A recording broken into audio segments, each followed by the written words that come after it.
¿Cómo se me ocurrió lo de las cuatro esquinas? Bueno, a lo largo de mi trayectoria eh, haciendo el trabajo de difusión de la cultura judía, el enlace judío, una cosa que me pudo fascinar en un momento dado fue enterarme de una tradición de la comunidad judía yemenita, o teimaní, como le llamamos en hebreo, de la comunidad judía yemenita que consiste en el estudio del Talmud colocándose cuatro personas en cada una de las esquinas del libro.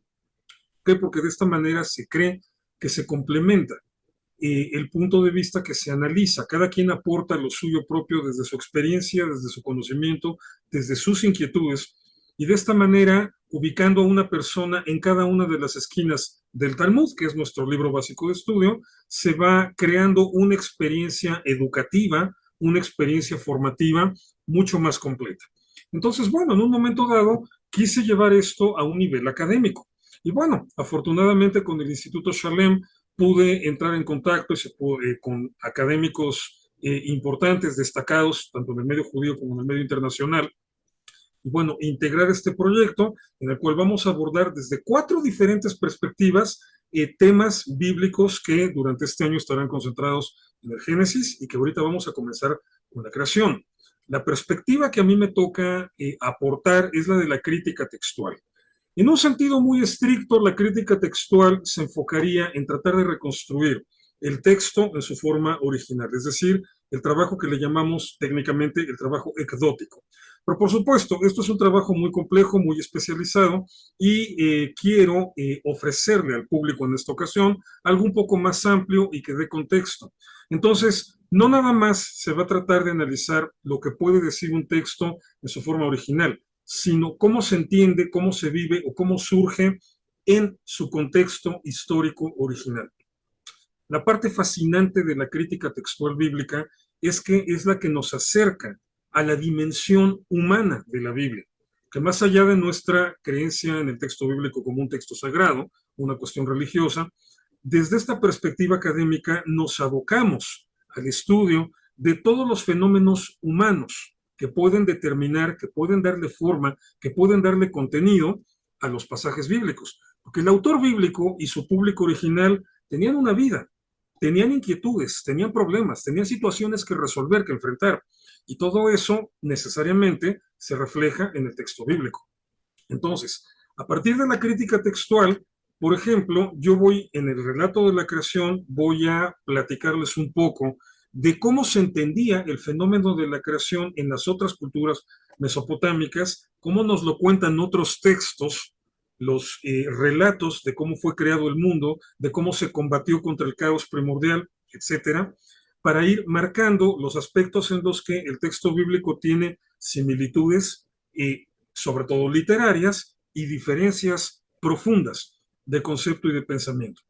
Esta es la aportación que yo voy a hacer en este tema de la creación y bueno, tenemos a otros tres especialistas con otras tres áreas de aportación que van a complementar todo este trabajo. El proyecto de las cuatro esquinas me pareció particularmente atractivo por el hecho de que refleja de una manera cabal, cierta, una tradición judía que incluso va más allá de el caso específico de los yemenitas cuando estudiaban el Talmud. Podemos decir que esta posibilidad de ver la realidad desde distintos ángulos tiene ya su antecedente en la propia Biblia hebrea.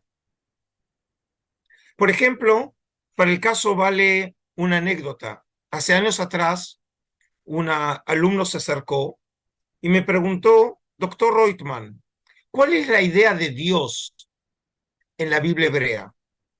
Y mi respuesta fue, eso depende del libro, del capítulo y del versículo. Porque ciertamente la Biblia hebrea presenta un conjunto abigarrado de ideas, de creencias, de prácticas que reflejan épocas diferentes, grupos diferentes e incluso geografías diferentes. Y es obviamente lo fascinante pero complejo a la vez cuando nosotros, desde una perspectiva occidental, racional, queremos sistematizar el pensamiento, colocarlo dentro de categorías estancas, claras, que se distinguen unas de otras.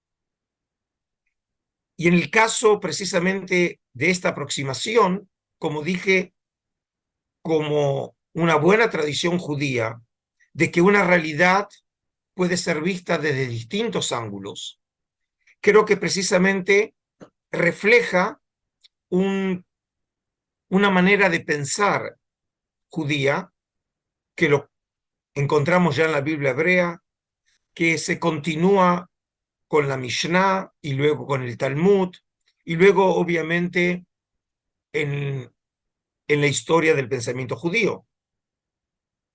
Por ejemplo, cuando nosotros tenemos un texto en la Mishnah, ese cuerpo legal de materiales normativos del judaísmo editados por Rabbi Judá el Príncipe a fines del siglo II y comienzo del siglo III de nuestra era, no le basta a la Mishnah simplemente con presentar cuál es la normativa que deben seguir los judíos y que fue aceptada por la mayoría, sino también menciona cuál es la opinión de la minoría, que a pesar de no haber sido aceptada, de todas maneras era vista como que también tiene algo de verdad. Y creo que este espíritu es lo que también va a acompañar estas presentaciones. Y desde mi punto de vista particular, el aporte va a ser un aporte histórico que tiene que ver primero con mi educación. Originalmente soy antropólogo, luego me especialicé en religiones comparadas y más específicamente en la literatura y religión del judaísmo en la época intertestamentaria o posclásica, o llamada generalmente la época del Segundo Templo.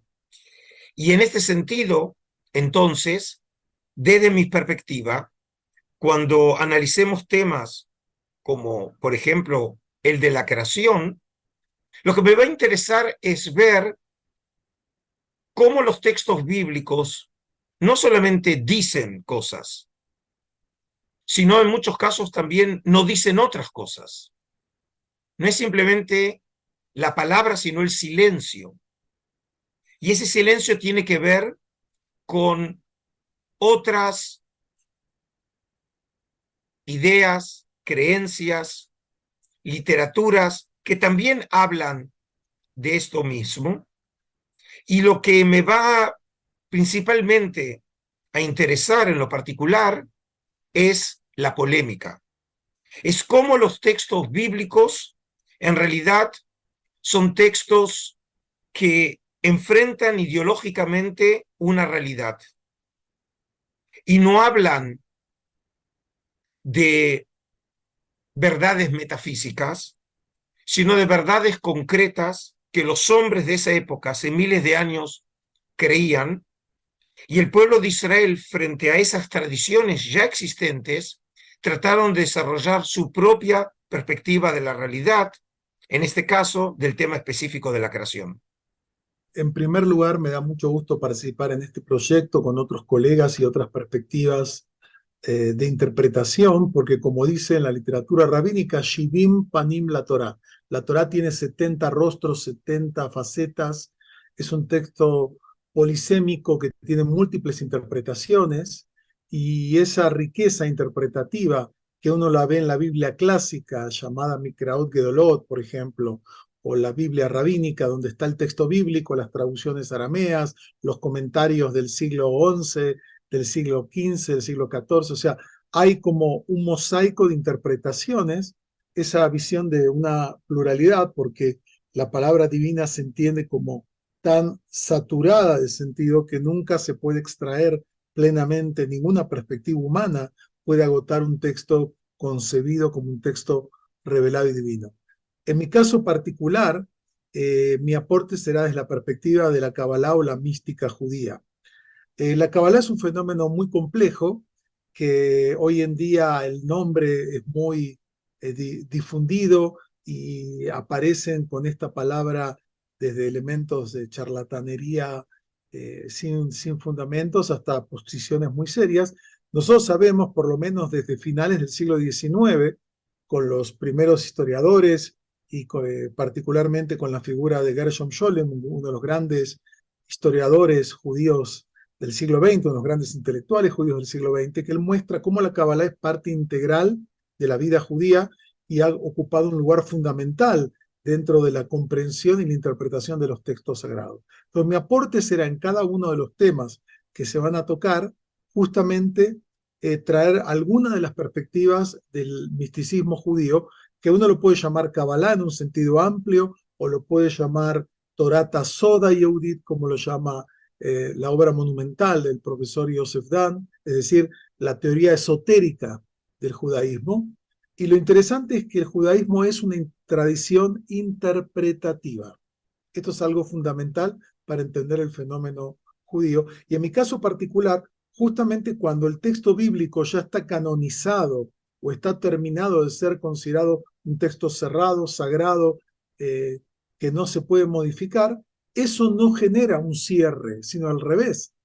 Inicia un proceso de interpretación, de discusión, que va a generar una enorme riqueza cultural, literaria, y en mi caso particular trata de ver, por ejemplo, en cada uno de los temas como la creación, algunos aspectos del misticismo judío que son fascinantes porque sabemos que la mística hebrea temprana comienza ya desde el periodo del Segundo Templo y por supuesto en la época rabínica ya tenemos una literatura propia que encara este tema, y no es casualidad que uno de los libros centrales del misticismo judío, el Sefer Yetzirah, el libro de la formación, es un libro centrado en gran parte en qué significa la creación del universo por medio de la palabra.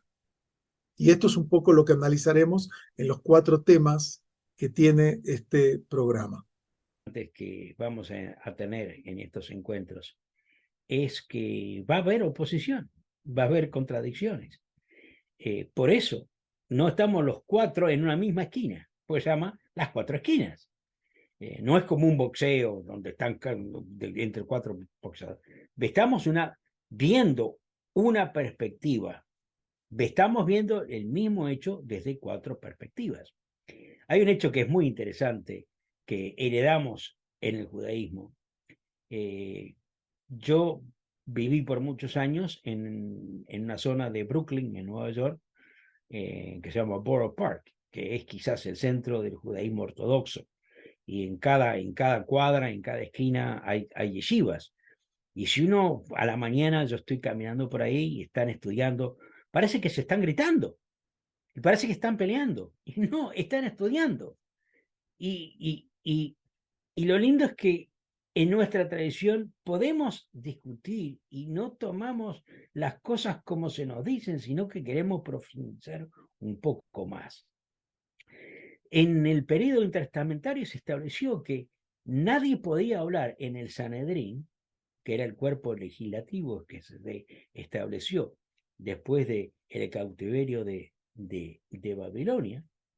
No se podía discutir, no se podía presentar un tema, a no ser que alguien esté dispuesto a contradecirlo. Y muchos dicen, pero qué cosa rara. No, es raro. Pero esta es la riqueza de nuestra cultura, que podemos hablar sobre un tema, pero verlo desde distintas perspectivas. Y vamos a traer nuestras perspectivas. Y coincidimos en muchas cosas, pero vamos a ver distintos enfoques. Mi enfoque va a ser diferente.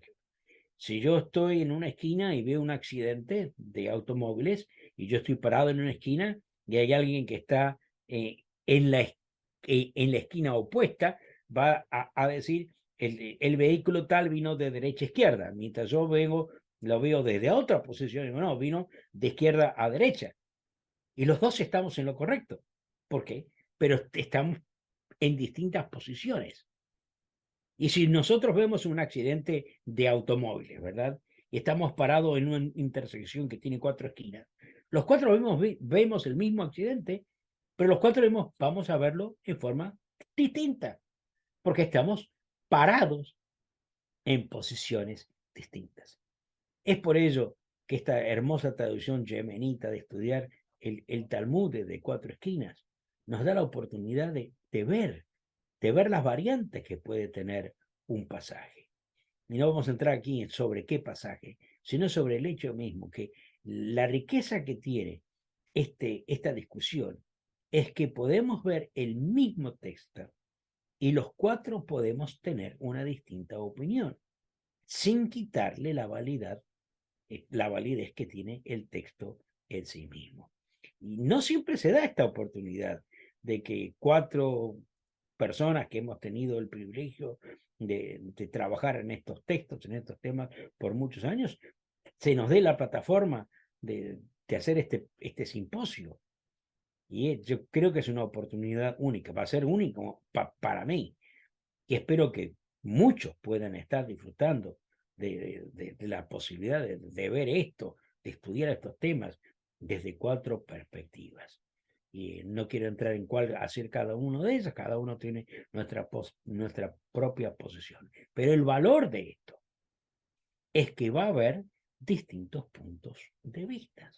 Y no vamos a tratar de imponer mi propio, porque es mío, no voy a tratar de imponer mi perspectiva sobre la que tenga otro académico, pero se me da oportunidad de cuestionarlo como otros me van a cuestionar a mí.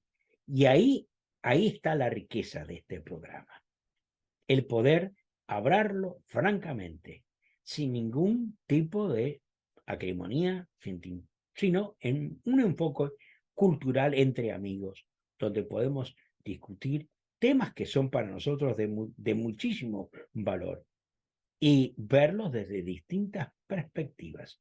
Y al ver algo de distintas perspectivas, nos va a ayudar a entender el texto, a entender estas verdades que están arraigadas, que son parte de las Sagradas Escrituras.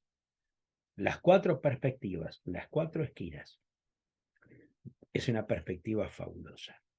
Ya los yemenitas lo habían instalado porque decían, ponían en la Bimá el texto y cuatro lo discutían. Espero que ustedes también aprendan a disfrutar de esta presentación.